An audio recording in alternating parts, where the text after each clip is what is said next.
शान्ताकारं भुजगशयनं पद्मनाभं सुरेशं विश्वाधारं गगनसदृशं मेघवर्णं शुभांगं लक्ष्मीकान्तं कमलनयनं योगिर्भिध्यानगम्यं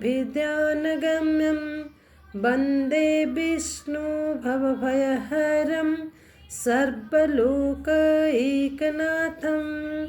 ओम नमो भगवते वासुदेवाय। ओम क्लीं कृष्णाय नमः। जय जगन्नाथ, जय श्री कृष्ण, राधे राधे। माघ मास कृष्ण पक्ष एकादशी तिथि को सत्तिला एकादशी बोली कहा जाए। आमे एही महात्म्य अध्ययन कले जानिबा सत्तिला एकादशीर महत्व कौन रही। तेबे एकादशीर विशेष महत्व रही। एकादशी तिथि होची श्रीहरि नारायण विष्णुंकर सबुठारु प्रिय तिथि।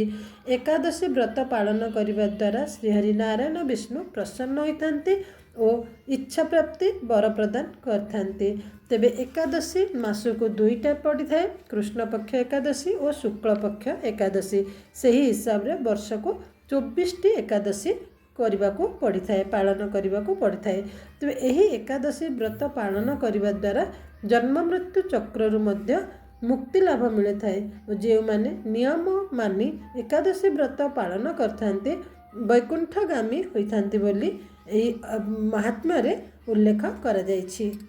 तेबे एही एकादशी व्रत पालन करिवार केतोटी रहिछि लक्षण, केतोटी नियम मानिबा को पड़ी थाए।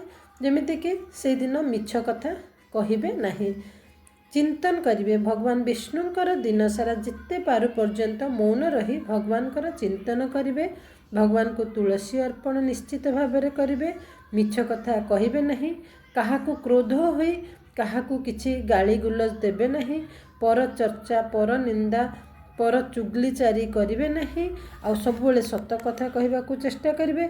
और एही दिन अन्न भक्षण करिवे नहीं कि कौनसी प्रकार शस्य भक्षण करिवे नहीं, कारण एही दिन शस्य रे पाप बास करथाए। एणु एही दिन जदि शस्य भक्षण करिवे अन्न भक्षण करिवे ताहाले सेही पापटाकू निजको मुंडेबाकू पड़ी थाए।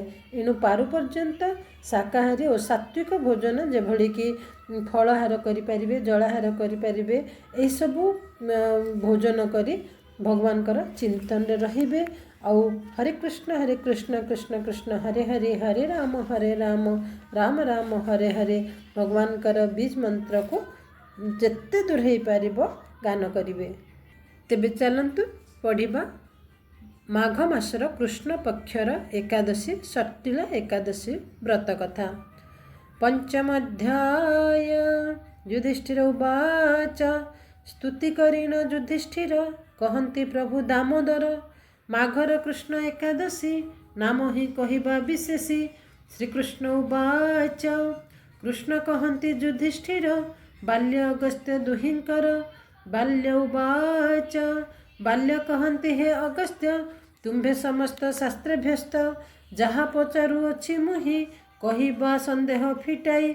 मर्त्वनिवासी प्राणी माने पाप करन्ति अनुक्षणे, गोहत्या ब्रह्महत्या पाप करि लभन्ति ब्रह्मशाप। परद्रव्यर अपहारे प्रवर्तिछन्ति परदारे, परनिंदन परहिंसा प्रशस्त जन अप्रशंसा। करि एमंत पाप मान नरके पड़िब प्रमाण। केउ व्रतरे केउ दाने किय बाहयस पुण्ये। देव वीर द्विज गृह तोलाई देवारे आग्रह। तोलाई मात्र कदियई अन्नतलासन करई। ए रूपे से हो महासती सबु कालरे मोर प्रीति। न देला भिक्षा भिक्षु करे किछि न देला द्विज करे। गृह बस न देला चाहे न देला अन्न मुष्ठी नाही काहे। एमंते केते काल गला मोंत करणे होइला। अनेक व्रत पुण्य कला तेनु ए शुद्ध तनु हेला। तथ्य एकाय क्लेश करी अर्जिला स्वयं देव परी। न देला अन्नदान किछि जेने परम तुष्टि बांछी। एमंत जानी न नारद मर्त्यलोकरे देले पाद। कपिल रूप को धइले पात्र रे भिक्षा को मागिला। शुणी से न शुणिला होई पचारे मोते जीव काहे। ओइले केउ ठारु आज कह मो आगे द्विजराज। ମୁଁ ପୁଣି ତା ଶୁଣି ନ ଶୁଣି ମାଗିଲି ଅନ୍ନ ହେ ତରୁଣୀ। ମୁଁ ପୁଣି ତା ଶୁଣି ନ ଶୁଣି ମାଗିଲି ଅନ୍ନ ଦେ ତରୁଣୀ। ମାଗିବା ପୁନଃ ପୁନଃ ଶୁଣି କୂପରେ କମ୍ପିଲା ତରୁଣୀ। ତମ୍ବା ପାତ୍ରରେ ମାଟି ପିଣ୍ଡ ଗୋଟାଏ ଫିଙ୍ଗି ଦେଲା ଦଣ୍ଡ। ତମ୍ବା ପାତ୍ରରେ ମାଟି ପିଣ୍ଡ ଗୋଟାଏ ଫିଙ୍ଗି ଦେଲା ଦଣ୍ଡ।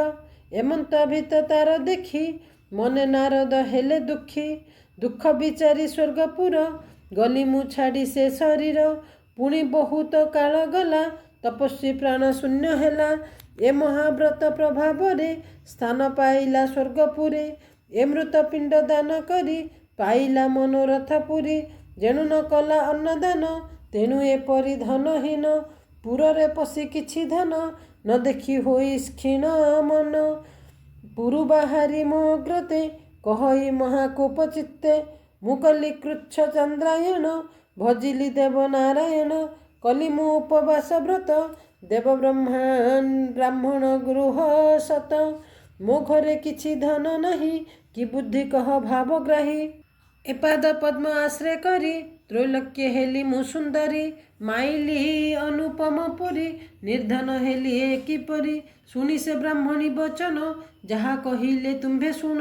ପୂର୍ବ ବାସନା ବସେ ଜୀବ କରେ ଅପୁଣ୍ୟ ପୁଣ୍ୟ ଭାବ।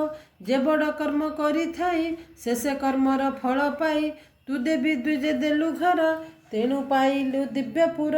ବ୍ରତ ତପରେ କୁଶ ହେଲୁ ତେଣୁ ତୁ ସୁନ୍ଦରୀ ହୋଇଲୁ। ଯେଣୁ ନ ଦେଲୁ କିଛି ଧନ ତେଣୁ ନିର୍ଧନ ତୋ ଭୁବନ। ଜୀବର କୃତ୍ୟ କର୍ମମାନ ଦିଅଇ ଫଳ ଯେ ସମାନ। ଶୁଣି ଏ ତତ୍ତ୍ୱ ତପସ୍ୱିନୀ ପାଦେ ପଡ଼ିଲା ଯୋଡ଼ି ପାଣି। ଅତ୍ୟନ୍ତ ଦୀନ ଭାବ ହୋଇ ରହିଲା ମୋ ପାଦକୁ ଧ୍ୟାଇ।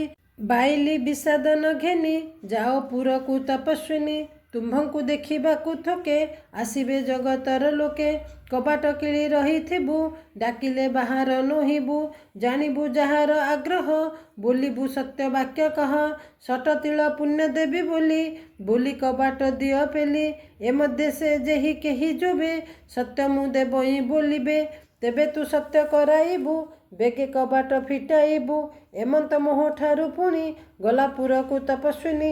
ଏହି ସମୟ ଦେବୀ ମାନେ ଦେଖିବା ବୋଲି କରି ମନେ। ଅଇଲେ ତପସ୍ୱିନୀ ପୁର ଦେଖିଲେ ପଡ଼ିଅଛି ଦ୍ୱାର। ବୋଇଲେ ଫିଟାଅ ଦୁଆର ଦେଖିବା ତୁମ୍ଭର ଶରୀର। ତ୍ରୈଲୋକ୍ୟ ରୂପବତୀ ହୋଇ ତୁମ୍ଭଙ୍କୁ ଖାଦ୍ୟ ଶୁଣିଥାଇ। ଦେବୀମାନଙ୍କ ବାଣୀ ଶୁଣି କହନ୍ତି ତପସ୍ୱୀ ତରୁଣୀ। ଯେବେ ମୋହର ଦର୍ଶନେ ଉପୁଜିଅଛି ଶ୍ରଦ୍ଧା ମନେ। ସତିଳ ପୁଣ୍ୟ ଦିଅ ମୋତେ ଦୁଆରୁ ଉଦ୍ଘାଟ ନିମନ୍ତେ। ସେମାନେ ଚୁହ ଚୁହାଁ ହୋଇ ବୋଇଲେ ପୁଣ୍ୟ ନୋହେ ଦେଇ।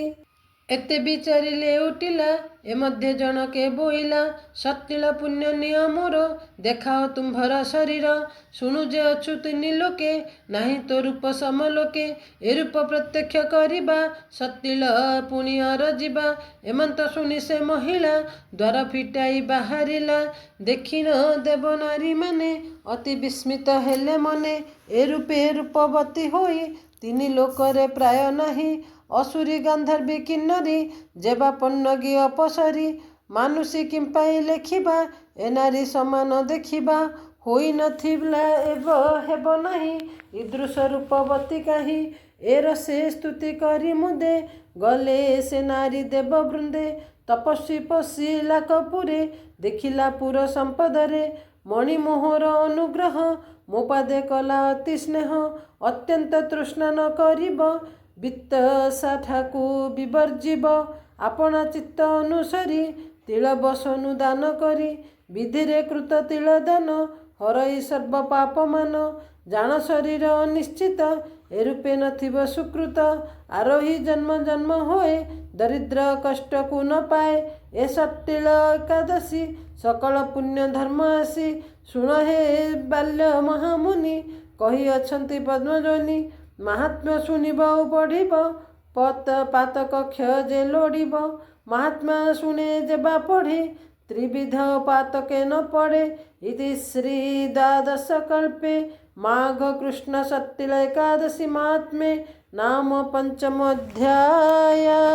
ଭୀମସ୍ୟାପି ରणे ଭଙ୍ଗो ମୁନେରପି ମତି ଭ୍ରମ। यदि शुद्धमशुद्धं वा मम दोषो न विद्यते। ॐ क्लीं कृष्णाय नमः।